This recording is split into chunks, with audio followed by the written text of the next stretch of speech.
Hello, I'm Vince Turner, City Councilman, Bristol, Tennessee. Today we're going to be reading Rudolph the Red Nose Reindeer.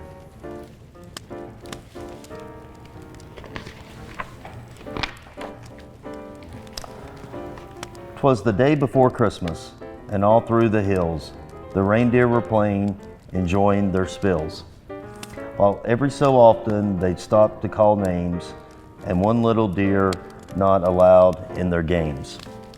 Ha ha, look at Rudolph, his nose is a sight. It's as red as a beet, twice as big, twice as bright." While Rudolph just cried, what else could he do? He knew that the things they were saying were true. Where most reindeers' noses are brownish and tiny, poor Rudolph's was red, very large and quite shiny. In daylight it sparkled, at nighttime it glowed like the eyes of a cat. Although he was lonesome, he always was good, obeying his parents as good reindeer should. That's why on this day, Rudolph almost felt playful. He hoped that from Santa, soon driving his sleigh full of presents and candy and dollies and toys for good little animals, good girls and boys. He'd get just as much, and this is what pleased him, as the happier, handsome reindeer who teased him. So as night and a fog hid the world like a hood, he went to bed hopeful. He knew he'd been good. While way up north, on this same foggy night, old Santa was packing his sleigh for its flight. "This fog," he called out, "will be hard to get through." He shook his round head and his tummy shook too. Without any stars or a moon as our compass, this extra dark night is quite likely to swamp us. To keep from a smash up, we'll have to fly slow. To see where we're going, we'll have to fly low. We'll steer by the street lamps and houses tonight in order to finish before it gets light. Just think how the boys' and girls' hopes would be shaken if we didn't reach them before they awaken. Come Dasher, come Dancer, come Prancer and Vixen, come Comet, come Cupid, come Donner and Blitzen. Be quick with your suppers, get hitched in a hurry. You too will find fog, a delay and a worry. And Santa was right, as he usually is.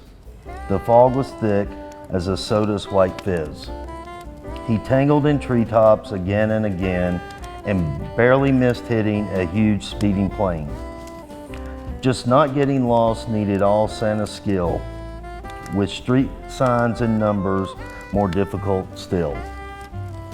He still made good speed with much twisting and turning, as long as the street lamps and house lights were burning. At each house, first checking what people might live there, he quickly picked out the right presents to give there. But lights will be out after midnight, he said, for even most parents have them gone to bed, because it might wake them. A match was denied him. Oh my, how he wished for just one star to guide him.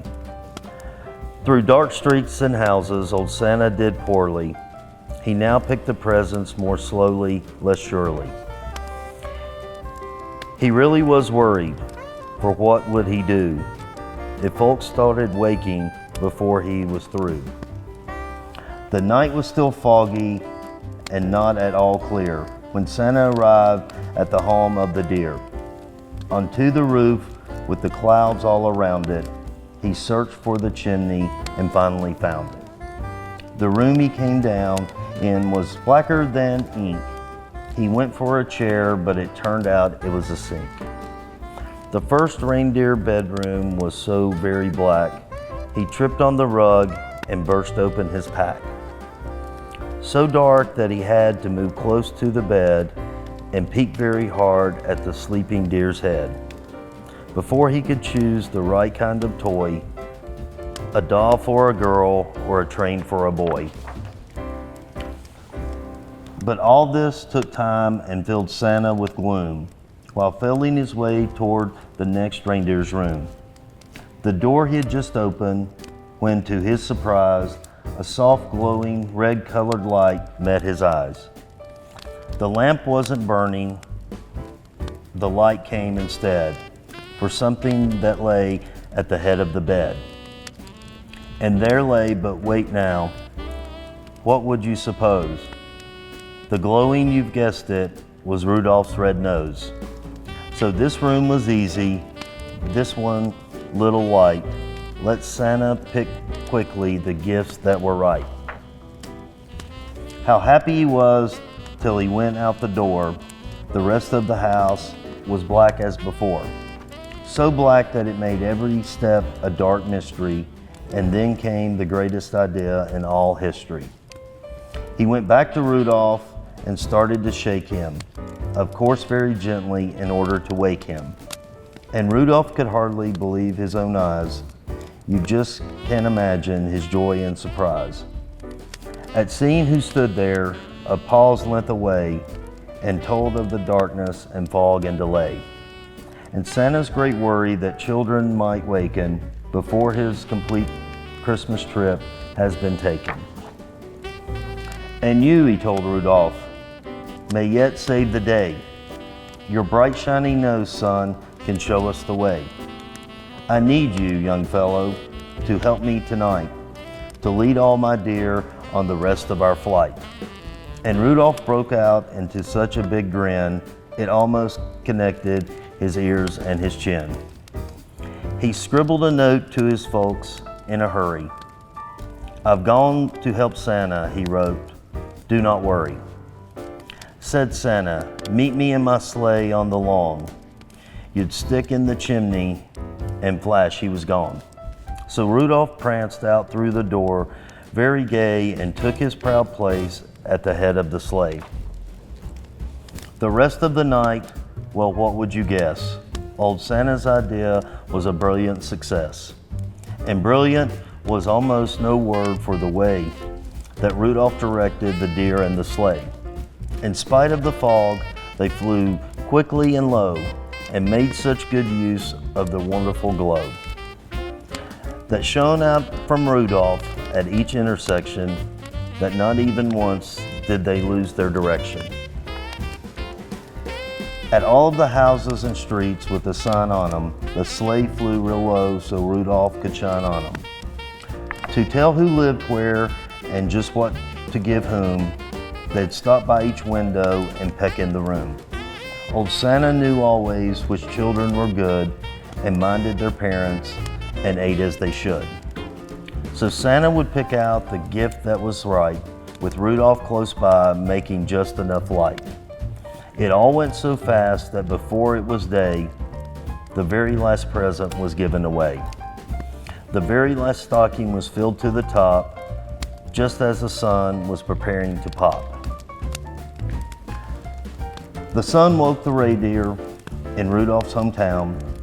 They found the short message that he had written down, then gathered outside to await his return, and when they surprised and excited to learn that Rudolph, the ugliest deer of them all, Rudolph the Red Nose, bashful and small, the funny-faced fellow that always called names and practically never allowed in their games, was now to be envied by all, far and near, for no greater honor can come to a deer than riding with Santa and guiding his sleigh, the #1 job on the #1 day. The sleigh and its reindeer soon came into view, and Rudolph still led them as downward they flew. Oh my, was he proud as they came to a landing right where his handsome playmates were standing. The same deer who used to do nothing but tease him would now have done anything only to please him. They felt even sorrier they had been bad when Santa said, Rudolph, I never have had. A deer quite so brave or so brilliant as you at fighting black fog and steering me through. By you, last night's journey was actually bossed. Without you, I'm certain we'd all have been lost. I hope you'll continue to keep us from grief on future dark trips as Commander-in-Chief. While Rudolph just blushed from his head to his toes, till all of his fur was as red as his nose. The crowd clapped their paws and then started to screech, "Hooray for Rudolph! We want a speech." But Rudolph, still bashful, despite being a hero, was tired. He slept on the trip, totally zero. So that's why his speech was quite short and not bright. Merry Christmas to all, and to all a good night. And that's why whenever it's foggy and gray, it's Rudolph the Red Nose who guides Santa's sleigh. Be listening this Christmas, but don't make a peep, because that late at night children should be asleep. The very first sound that you'll hear on the roof, that is, if there's fog, will be Rudolph's small hoof. And soon after that, if you're still as a mouse, you may hear a swish as he flies around the house and shines enough light to give Santa a view of you in your room. And when they're all through, you may hear them call as they drive out of sight, "Merry Christmas to all, and to all a good night." I'd like to wish everyone a Merry Christmas from my family to yours.